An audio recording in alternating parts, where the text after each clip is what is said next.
Hello, revolutionaries, and welcome to Forgetting Customer Surveys and Learn the Real Customer Experience KPIs you should be measuring. So, let's get after it today. Everyone has different sales streams, and people love to talk about, what percentage certain sales make up and all these different. But here's one thing: while you might have, half a dozen, 2 dozen different sales streams, different places where your sales comes from, all sales come from one place. 100% of your sales come from your customers. Okay. And constantly, people, CFOs, CEOs are looking at their P&Ls to cut expenses. But your biggest company's expense is dissatisfied customers that don't show up on the P&L, right? I mean, you got things like loss of sales, lack of referrals that you have to discount more, bad reputation, returns and refunds, higher turnover of customers and employees, lower employee morale, more training for new employees, more hiring, more advertising, and more service recovery and less secret service, less personalization because employees are new and they don't know the existing customers.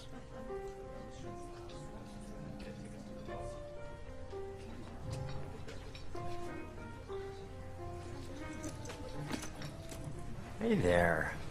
Long time no see. Looking good. Yeah, let's just keep this simple. I want a divorce. What now? I think you heard me just fine. Come on. This is me. What's wrong? We don't talk anymore. I just put down the mill on a TV commercial just to talk to you. Exactly. You do all the talking. I never get a chance. Talk on our website, can't you? Sure, if I want to say order this product. See? It's not exactly a dialogue. What about the print campaign, You can't tell me you missed the billboard in Times Square. That was like a 200-foot tall declaration of love. You're saying you love me, but you're not behaving like you love me. It's not genuine. I don't know. The agency said I was genuinely being funny. Genuinely being charming. They said you would love everything I did. Would you keep your voice down? You're not doing a radio commercial. Look, whether you're funny or not, it's just, I've changed, and you haven't. I mean, we don't even hang out in the same places anymore. You're not even listening, are you? Coupons. You want coupons, don't you? Look, come by the store. I got 2 words for you. Loyalty, reduction. Am I right? That was it, wasn't it? Let's just hug. If you knew me, you'd know I don't care about that. Know you? Sweetheart, I know everything about you. You're 28 to 34. Your online interests include music, movies, and laser hair removal. You have a modest but dependable disposable income. Am I the only one not getting the problem here? I'm out of here. Oh, come on. Don't be like that. Look, I'll tell you what. Come back here tomorrow. I'll give you the chance to win a Bahamas vacation. There's a small chance, minuscule, but technically still a chance. So that's a great lead in to the constant struggle over budget dollars, right? And they're always fighting over the budget of next year and what goes towards marketing and advertising versus a customer service investment. Okay. And here's the annual spend for globally of advertising versus customer experience. Okay. $500 billion is spent annually on advertising, while $900 billion are spent on customer experience training. Okay. 500 billion to 9 billion. So let's see what has a better return. ROI, advertising or customer experience training. 75% of customers don't accept advertising as truth. 90% believe brand recommendation from friends. Repeat customers spend more than new. Repeat customers refer more than new. Repeat customers negotiate less than new. So it's said that to replace one repeat customer, the value that they bring, you need to get 5 new customers in. We need to stop focusing on on getting new and make sure we're taking care of the repeat. And then let's talk about sales leads. There's three types, right? There's a cold, there's a warm, and there's a hot, a smoking hot. Okay. The cold, right? We got to reach out to them. The warm is maybe they're coming through us because they saw our advertising, and a hot, the smoking hot, is that they have worked with us before, or someone told them they have to, do business with us. Okay. What's the price sensitivity on cold? It's unrealistic. We better be the best, the lowest, cheapest price. Warm, that came through advertising, that means they're calling 5 other places. They're looking for the best deal.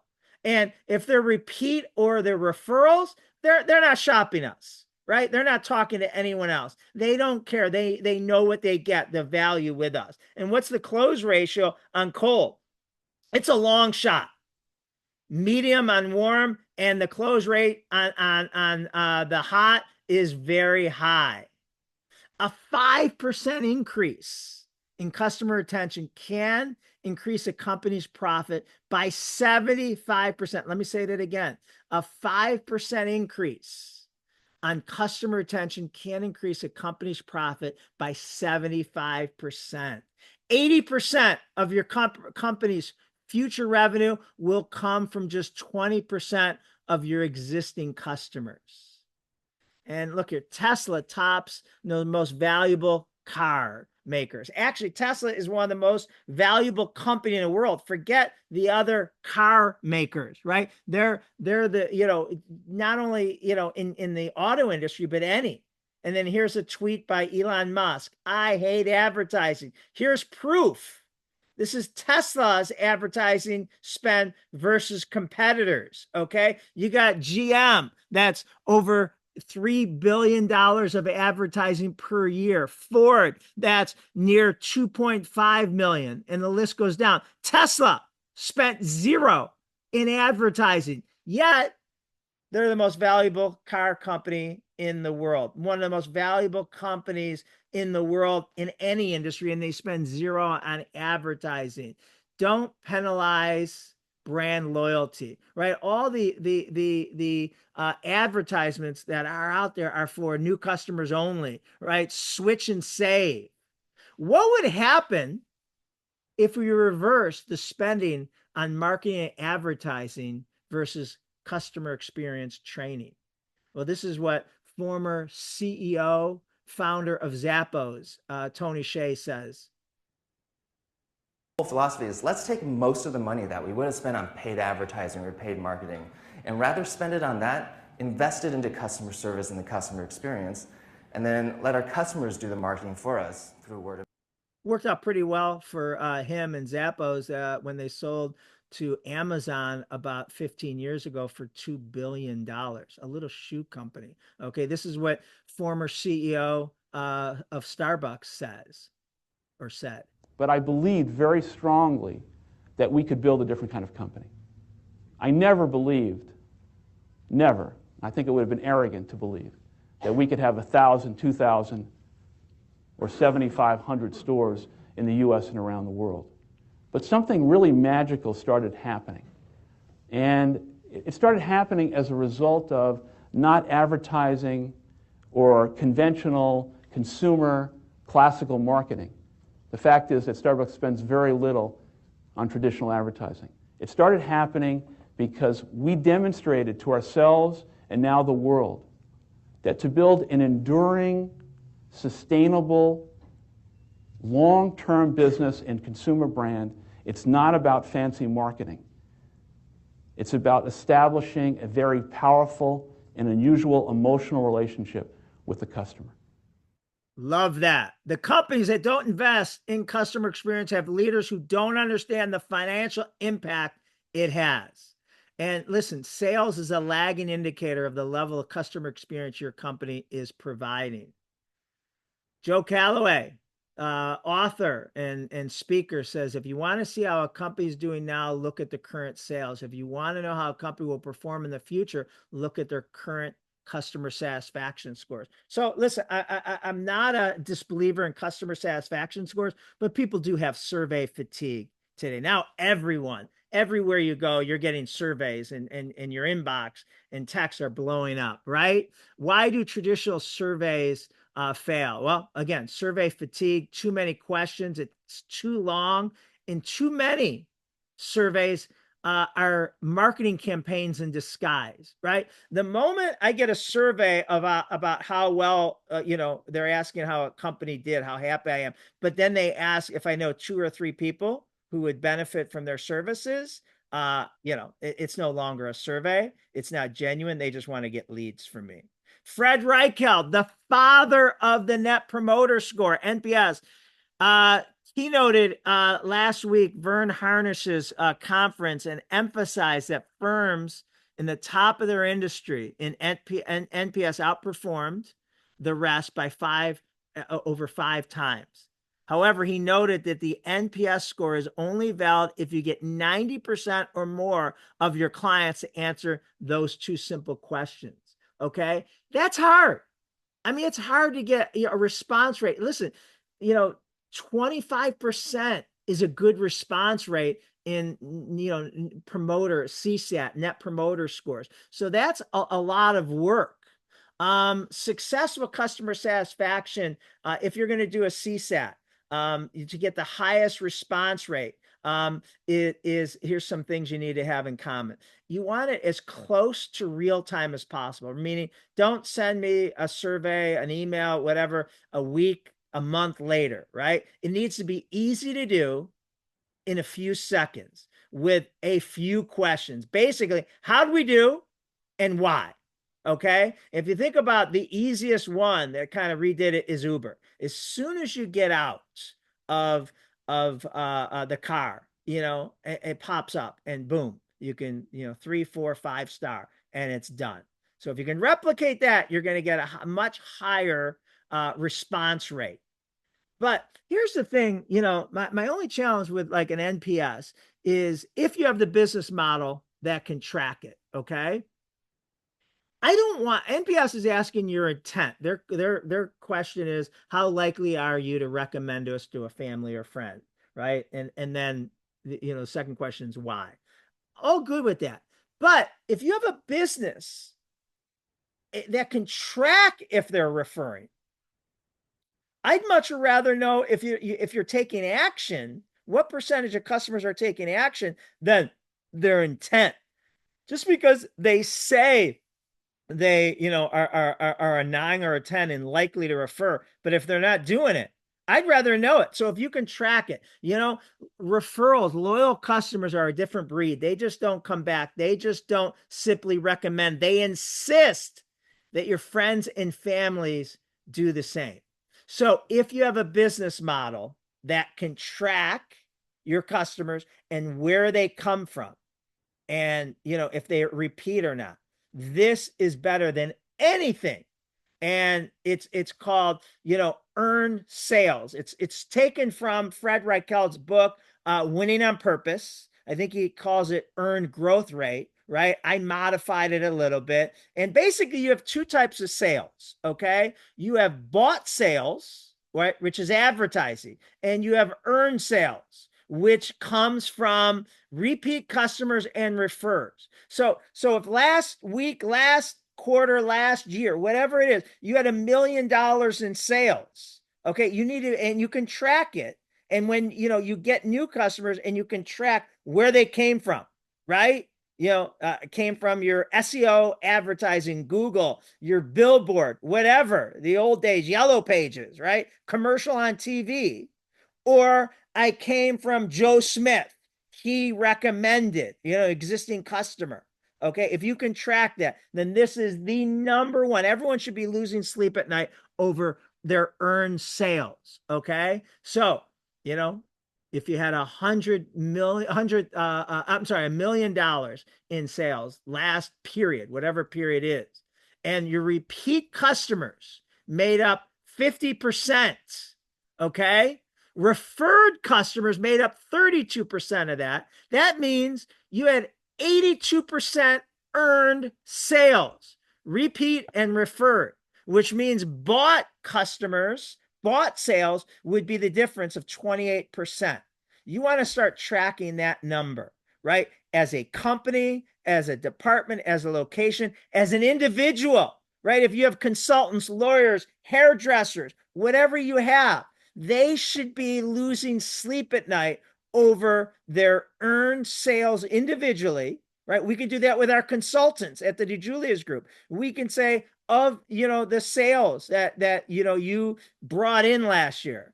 All right. Well, technically the advertising they didn't bring in, they were given to us. We had to pay for that. That's bought sales. So we can track their earned, which is resigns and referrals from their past and existing clients. So we track that, and then they have to work on that. How do you work on earned sales? Well, number one, you got to give a phenomenal experience.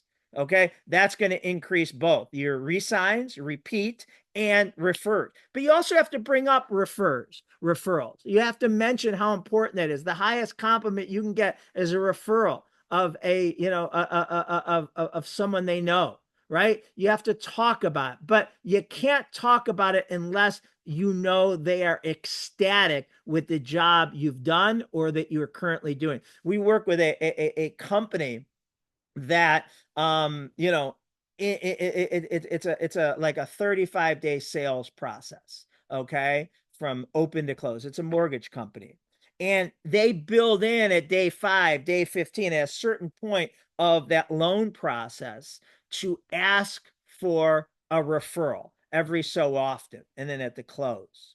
Well, you can't just automatically do that if the customer's complaining about something. Just because it's day 5 or it's at this point in the purchase process, you can't just say, all right, Mr. Smith, do you know anybody that would benefit from our services, right? You got to read the room. And if they're unhappy, that's not when you ask. You only ask when they tell you how great you're doing and how happy they are. And if you're not hearing that, you can't ask for a referral. If you are hearing that, you definitely should. I appreciate that. I take a lot of pride in what we do, in what I do. And, the highest compliment I get is a referral of a family or friend. So this graph that I'm showing is by a longtime client of ours, Carter Mario, injury attorney. Okay. And this is showing that the red there in the graph is advertising, clients that come from their billboards, their TV commercials, and the blue is referrals and repeat. So you can see, when we started working with them around the end of year 3, you can see in year 1, 2, and 3, their earned or their bought sales were 70% of their revenue. Okay. Most of it came from paid advertisement. Now you can see after they started working with the DiJulius group, year 4, that started to go down, and their earned sales, repeat, and referrals started to go up to over 40%, to 50%. To year 7, they were near 70% earned sales, repeat, and referrals, and 30% bought. That's all profit.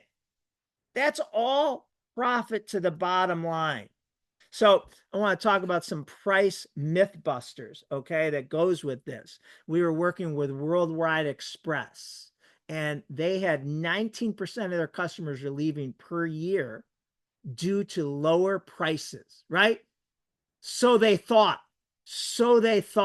This is their founder, Jim Bennett, speaking at an event that I wasn't at, but this is what he explained of what he had to do to fix that. They were losing nearly 20% of their customers. They thought due to price, but it wasn't. A key point in time where we hit about 80 million in sales, and we were growing fast, but we hit this point and we couldn't grow because our attrition rate was so high. We had 19% attrition, customer attrition. And my friend here said, listen, let's get John DiJulius involved. So I met with John, and he told me about all of his customer experience programs. He said, listen, why don't you try it out for a year? I said, we're going to commit to 3 years right now, and I turned to every single person in my company. I said, we are committing to a 3-year program because that has to be the difference between us and the other 10,000 people who are out there selling our customers. So we hired them, and in 18 months, our attrition rate went from 19% to 3%. Our sales went from 80 million to 120 million. Their customer retention or attrition loss went from 19% to 3%. That wasn't because of advertising. That was because of a better customer experience. It wasn't because of cheaper prices. All right. Their sales went from 80 million to 120 million. Let's stop focusing on getting the new customer and let's focus on keeping and retaining the existing, and they'll create more earned sales and we'll have to spend less on advertising. Also, make the one thing the one thing. All right. I can't tell you how many times I've heard this from a CEO saying, John, if you help us improve this one thing by 1%, 1%, it will mean millions of dollars in profit. Okay. So how do you make the one thing the one thing? If you have kids and you ever showed them the movie Monsters Inc., this is how.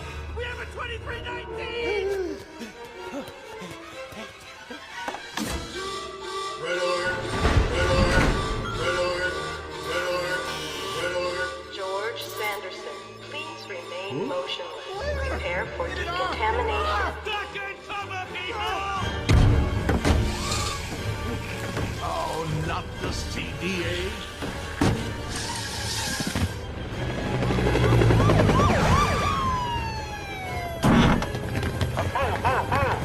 Coming through, please. Stand aside. Clear the contaminated area. This is a 2319 in progress. The area is clear. Coming through. Watch yourself. Stand back. Careful.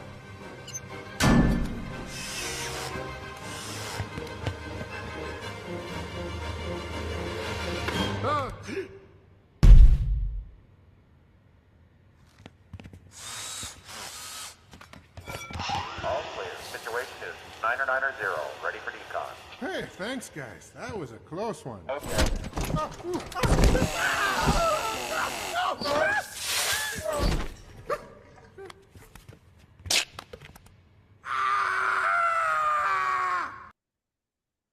I love that as an example of making the one thing, right? The obsession that bells and sirens go off if your one thing happens or doesn't happen, depending on what it is. So I'll give you a really good example. All right. New Day USA, they serve veterans, okay, and help them refinance and mortgage loans. They had what they call a VOO, veteran opt-out. Okay. So a veteran opt-out is after the veteran is approved for the loan, which is the hard part, is getting someone approved. Okay. Veteran is approved. 15% of their veterans were opting out before the loan closed. Okay. 15%. And the account executive said because they found a lower rate somewhere else. That wasn't the reason. Okay. 15% of VOOs, veteran opt-out, that's fumbling the ball at the 1 yard line. Every 1% of a VOO per month was worth $400,000 in revenue. Okay. So we had to help figure out why. And this is what their president and chairman, Rob Posner, said to me, John, if you could help us, reduce our VOOs by 1%, that will mean millions of dollars annually. Right? 1% is $400,000 a month. So we found out that the account executives were basically ghosting the veterans. All right. And what I mean by that is after a veteran got approved, again, the hard part, they were communicating with them less because they were focused on the veterans in the pipeline that they needed to get approved, but they weren't communicating with as often with the existing veterans in the pipeline saying, hey, your loans are going to close January 15th. Okay. And here's what we need. And then sometimes they didn't get what they needed, or something happened, or they needed something additional or whatever. And that close date went from January 15th to January 20th to January 25th. And they weren't communicating with that. And probably everyone here has moved and bought a new house, and you have to line up so many things for the close date. And if you don't know ahead of time, there's a lot of domino effect that happens. So we help them create with their IT department. The account executive had to communicate with the veteran every 5 days. Actually, today it's every 48 hours. But back then, when we started this, it was every 5 days. If they didn't communicate with them once a week, the loan would freeze up. If the loan freezed up, it was kind of like the clip from Monsters Inc. Bells and sirens went off. Okay, the account executive couldn't access the accounts. Okay, the CEO, president, COO, the account sales VP of sales, everyone was notified if an account executive's loan froze up. As an account executive, you don't want that to happen, right? Because you'd be talked to by about 5-6 different people. As a result of this, their New Day's monthly VUs went from 15% to 8%. Okay. Still think 8% is high, but that reduction in 7% of VUs every month was over $2 million in revenue per month, right? Think about that. So you got to find out what your VU is. What is the one thing that your company has to obsess over that will move the needle? And so that brings us to creating a ROX dashboard. This is what we do with our clients. This is what you can do. A return on experience dashboard. A few things that totally move the needle based on the experience your team, your brand consistently delivers. So things that you need to figure out, if you can, is what does a increase or decrease of 5% in customer retention mean to top and bottom line? You should be able to figure this out. What's a 5% increase or decrease in customer referrals mean to your top and bottom line? Close ratio, a 5% increase or decrease, a 5% increase or decrease in complaints, a 5% increase or decrease in new customers, right? The advertising versus referring, the percent of where they're coming from. That's the bought versus earn, right? You can track this and get it to the dollar amount.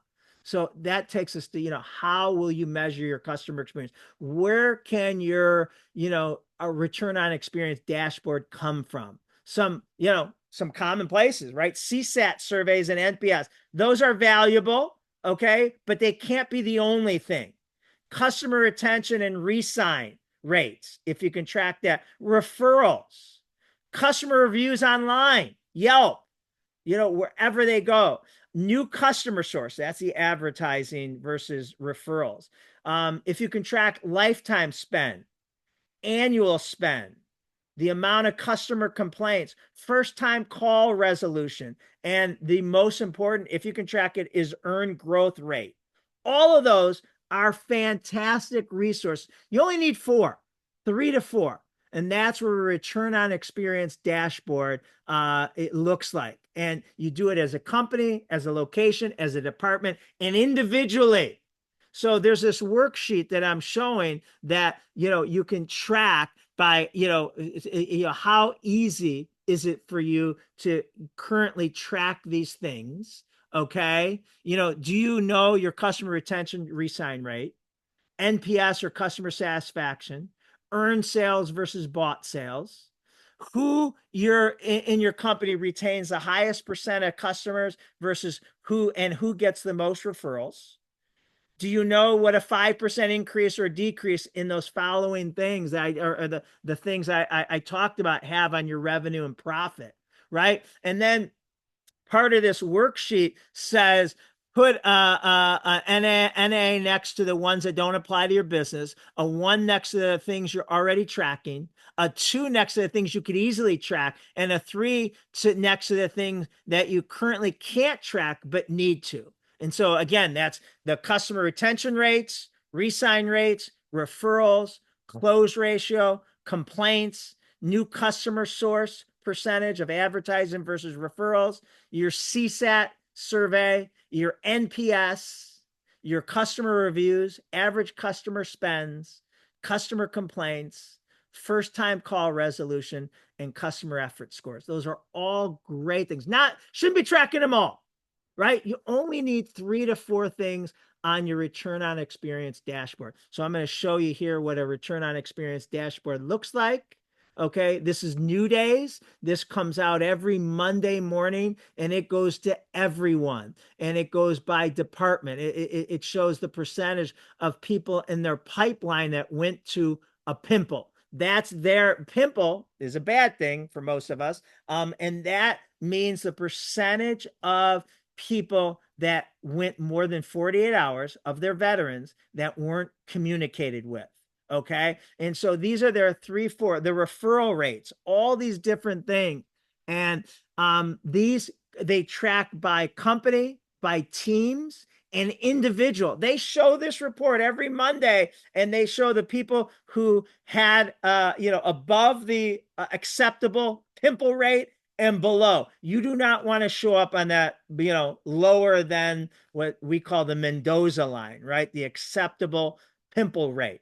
Okay, this is focused, man. This is how you get that one thing you move the needle, and you can, the return on experience dashboard can have a huge impact to your bottom and top line. So work on creating a return on experience dashboard, make the one thing, focus less on advertising, more on retaining and getting more referrals, your earned sales versus bought sales, and, invest in the customer experience training versus spending and wasting all that money on advertising. Thank you, Revolution.